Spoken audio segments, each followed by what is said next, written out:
आज मैं आपको 16 साल के लड़के ली की कहानी सुनाऊंगा। यह लड़का बहुत ही दुबला पतला था। इस लड़के को कमजोर समझकर गुंडे इसे परेशान करते थे। इसके शहर में नए नए गैंग पनप रहे थे। ली किसी से डरता नहीं था। जब भी किसी से फाइट होती थी तो वह अक्सर हार जाया करता था। रोज रोज पिटकर आने की वजह से एक दिन ली की माँ ने कहा, मैं चाहती हूँ कि तुम मजबूत बने बेटा, तुम जीवन की हर स्थिति का सामना कर सको, इसलिए तुम मजबूत बनो। मैं और तुम्हारे पिता तमाम उम्र तुम्हारी रक्षा के लिए नहीं रहेंगे। तुम्हें मार्शल आर्ट सीख कर खुद की रक्षा के लिए खुद को ही तैयार करना होगा। ली के पिता भी मार्शल आर्ट में माहिर थे और ली की जिद पर उसके पिता ने उसको मार्शल आर्ट सिखाना शुरू कर दिया। लेकिन ली के पिता पर परिवार की जिम्मेवारियों का भी बोझ था, इसलिए उसके पिता ली को ज्यादा समय नहीं दे पाते थे। जिसके बाद ली ने मास्टर इप मैन को खोज निकाला, जो कि रेस्टोरेंट एरिया में विंग चुन मार्शल आर्ट की ट्रेनिंग दिया करते थे। ली मार्शल आर्ट सीख रहा था और उसका कड़ा अभ्यास भी कर रहा था। अभ्यास कड़ा होने के कारण वह मास्टर के द्वारा सिखाए गए दावपेच को बहुत जल्दी सीख लेता था। ली अब मार्शल आर्ट में महारत हासिल करता जा रहा था। जब एक दिन ली को कुछ गुंडों ने परेशान किया तो ली भी उनसे जा भिड़ा। ली ने बहुत ही जबरदस्त फाइट की और उन पर घातक प्रहार किए। ली चारों गुंडों पर किक और पंचों से प्रहार करने लगा। ली एक था, लेकिन उन गुंडों को ऐसा लग रहा था कि वह 4 ली से लड़ रहे हैं। ली ने असाधारण फुर्ती का प्रदर्शन करते हुए चारों गुंडों को धराशायी कर दिया। अगले दिन ली अपने 2 दोस्तों को साथ लेकर एक अन्य गैंग से टकराने के लिए चल दिया। सामने 8 लोग थे। ली और उसके दोस्तों ने एक दूसरे की तरफ देखा और ली का इशारा मिलते ही वह सब सामने वाले गैंग पर टूट पड़े। ली पर 4 लोग हमला कर रहे थे। ली के 2 दोस्तों पर 2-2 लोग हमला कर रहे थे। ली को गैंग के लोग काबू नहीं कर पा रहे थे। इसी वजह से ली को एक गुंडे ने पीछे से दबोच लिया। ली ने गजब की फुर्ती दिखाते हुए उसे सामने की तरफ पटक दिया।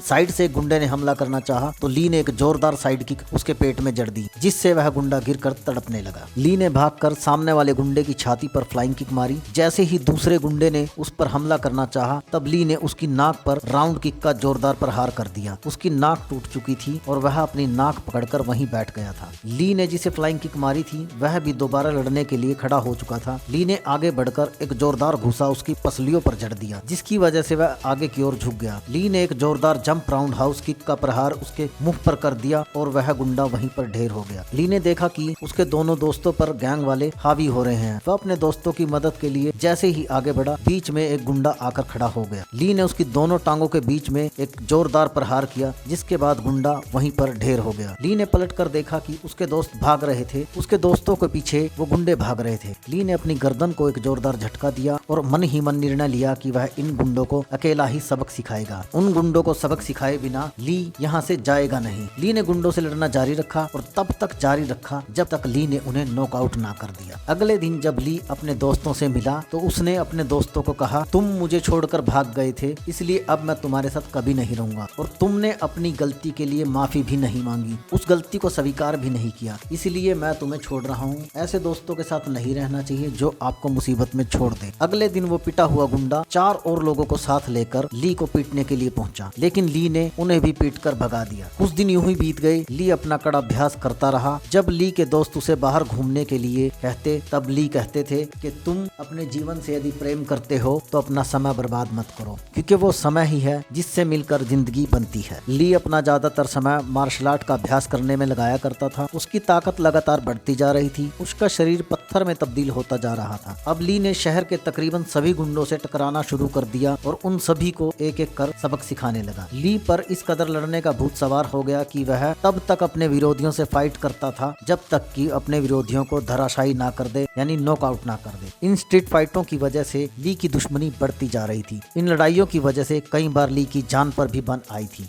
ली पर जीतने और लड़ने का भूत इस कदर सवार हो चुका था कि वह ऐसे शख्स को खोज रहा था जो उसको हरा सके। ली के माता पिता को भी इन लड़ाइयों की भनक लग चुकी थी और ली की जान को खतरा देखते हुए ली के माता पिता ने उसे विदेश भेजने का निर्णय लिया। ली अपने पिता को अपना आइडियल मानते थे। उसके पिता ही सबसे पहले उसके मार्शल आर्ट गुरु थे। ली अपने पिता को बहुत चाहते थे और वह उनके आज्ञाकारी बेटे थे। पिता के कहने पर उन्होंने विदेश जाने की बात मान ली। अब यहाँ तक आपने ली के कारनामे सुने। आप जानना चाहते होंगे कि ली ने विदेश पहुंचकर कौन कौन से कारनामों को अंजाम दिया, कौन कौन से गुंडों को हराया, ली को किस फाइटर ने चैलेंज किया ताकि वह अपना फाइट क्लब बंद कर दे, फाइट कितने घंटे चली और आखिर ली को हार मिली या जीत। इसके लिए आपको पार्ट 2 देखना होगा।